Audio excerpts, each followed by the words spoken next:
क्या होता है जब एक इंसान खुद को खुदा समझने लगता है? जब उसका घमंड इतना बढ़ जाता है कि वह आसमान से टकराने की सोचने लगे। यह कहानी है एक ऐसे बादशाह की जिसका अहंकार उसे ऊंचाइयों तक ले गया, लेकिन उसी घमंड ने उसे मिट्टी में मिला दिया। यह है कहानी निमरूद की, दुनिया के सबसे घमंडी बादशाह की।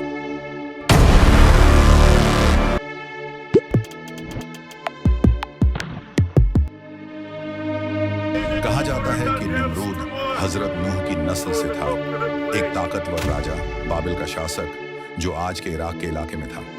शुरुआत में वह एक आम राजा था, इंसाफ करता था, लोग उसे इज्जत देते थे। लेकिन जब उसके पास ताकत, दौलत और शोहरत आई, तो उसके दिल में घमंड पैदा हुआ और उसने कहा, अब मुझे किसी रब की जरूरत नहीं।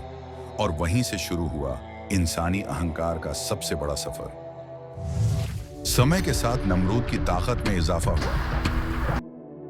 उसने कई नए मुल्कों को फतह करना शुरू किया।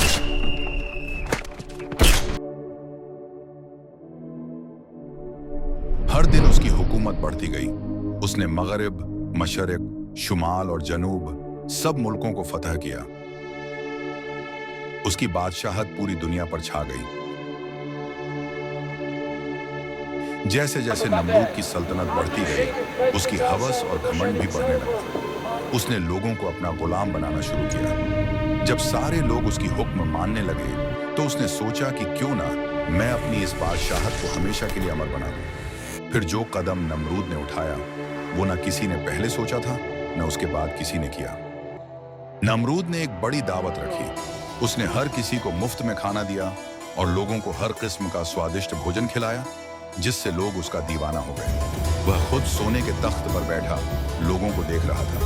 फिर सबके सामने उसी सोने के तख्त पर बैठकर उसने पूरे आत्मविश्वास और ऊंची आवाज में ऐसा दावा किया कि जमीन तक हिल उठी। उसने कहा, आज जो मैं कहूंगा वह सबको मानना पड़ेगा। अगर किसी ने इनकार किया तो उसका अंजाम मौत होगा। फिर उसने खुदाई का दावा किया और कहा, मैं ही तुम्हारा खुदा हूं।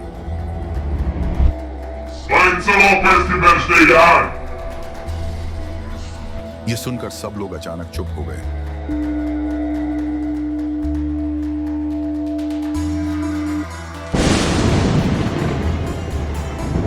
आसमान गरजने लगा, चारों ओर आंधियां चलने लगी और हर तरफ खौफ का आलम छा गया।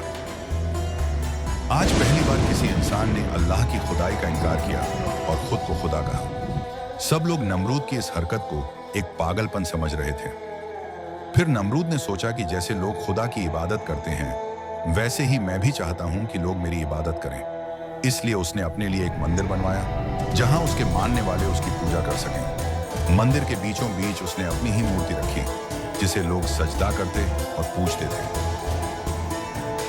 वक्त के साथ साथ नमरूद का जुल्म भी बढ़ने लगा। जो लोग नमरूद की खुदाई का इनकार करते, सबको बहुत कठोर सजा दी जाती। कुछ को मार दिया जाता, किसी को जिंदा दफना दिया जाता, किसी के हाथ काट दिए जाते तो किसी की आंखें उखाड़ दी जाती। इस तरह नमरूद ने अपने दुश्मनों को दबा लिया। सिर्फ नमरूद ही नहीं, उसकी फौज भी उतनी ही जालिम थी जितना वह खुद। वे भी गरीबों पर अत्याचार करते, उन्हें अलग अलग सजाएं देते और उनका माल लूटते। धीरे धीरे लोग नमरूद से बेजार होने लगे। नमरूद के जुल्म और खौफ से पूरी दुनिया परेशान थी। सबको एक आस थी कि कोई ऐसा इंसान आएगा जो हमें इस मुसीबत से निकाल देगा। लोग नमरूद के खिलाफ बद्दुआएं देने लगे।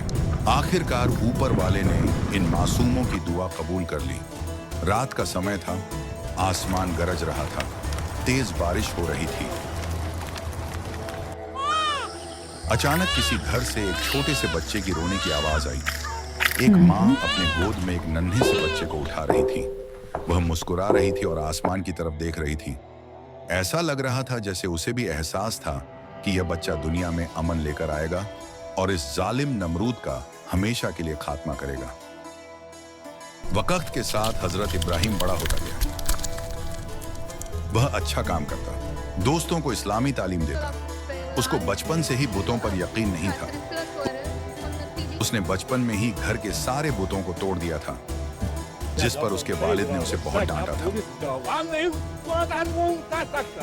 वक्त गुजरता गया और वह जवान होता गया। उसका ईमान और भी मजबूत हुआ।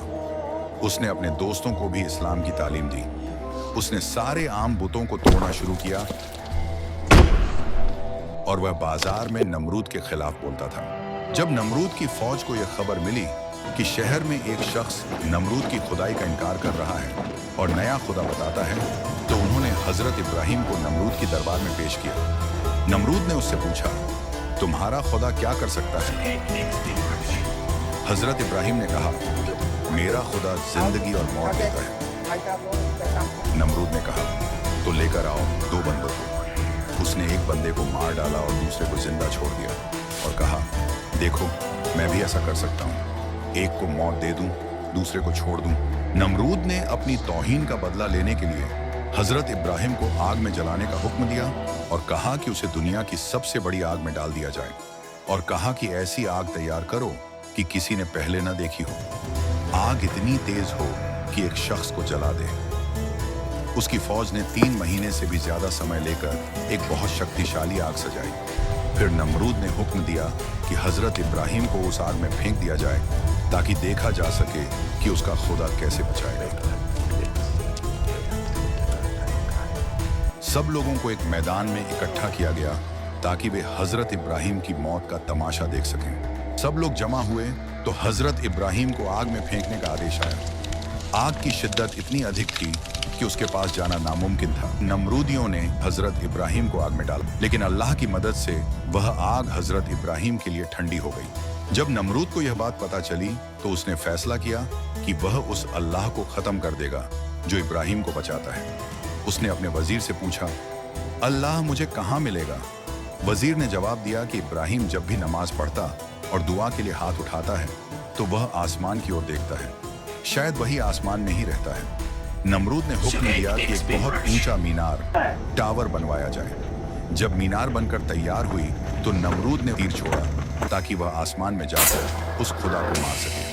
अल्लाह ने नमरूद के लिए एक खास अजाब का इंतजाम किया था, इसलिए नमरूद को भरोसा दिलाने के लिए तीर पर एक कबूतर का रक्त लगाया गया। जब तीर वापस जमीन पर आया तो नमरूद ने देखा कि तीर खून से लाल हो गया। तब उसने कहा, देखो इब्राहिम का खुदा मर गया। सभी ने जश्न मनाया और नमरूद ने भी एक दावत का इंतजाम किया। उस दिन सारे नमरूदी बहुत खुश थे। नमरूद अपनी हवस में इस कदर पागल हो गया कि उसने ठान लिया, अगर इब्राहिम का खुदा उसके मानने वालों को बचाता है तो मैं उन्हें भी खत्म कर दूंगा। उसने पूरी दुनिया से सबसे ताकतवर सिपाहियों को बुलाया और इब्राहिम के खिलाफ लड़ने के लिए एक विशाल लश्कर तैयार किया। चारों ओर डर व खौफ का माहौल छा गया था। लेकिन अब तक नमरूद ने जो जुल्म कर रखे थे उन पर अल्लाह का एक तेज गजब भी मुब्तला था। अब कोई उसे नहीं बचा सकता था।